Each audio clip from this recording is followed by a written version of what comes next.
আসলে প্রবাস জীবনে আসলে এরকমই পুরা দিনই কাজ করতে হয়, নতুবা তুমি কোনো মজুরি পাবে না।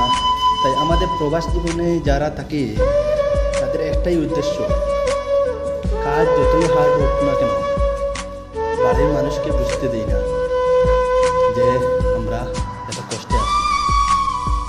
কষ্ট হলে আমাদের ভিতরে আমরা রেখে দিই, বাড়ির মানুষকে বুঝতে দিই না যে আমরা প্রবাসে এত কষ্টে আছি। জানি না যারা প্রবাসে আছেন তারা বুঝতে পারেন যে প্রবাসে কেমন কষ্ট বা তো প্রবাসে কীরকম খাওয়া দাওয়া হয়, কীরকম জীবনযাপন আমরা পালন করি। তারা প্রবাসী যারা আছে তারা ভালোই বুঝতে পারবে। তবে আমরা সবাই প্রবাসী একটাই উদ্দেশ্য যে পরিবারের কাউকে বুঝতে দেব না, আমরা কষ্টে থাকি বা না থাকি তবে পরিবারের কাউকে আমরা বুঝতে দেব না, এটাই উদ্দেশ্য আমাদের।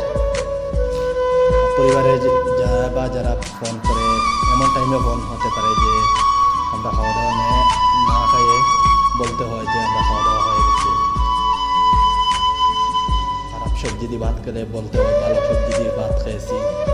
এরকমই আমরা আমাদের প্রবাসী জীবনে যারা আছে তাদের এরকমই জীবনযাপন যাইতে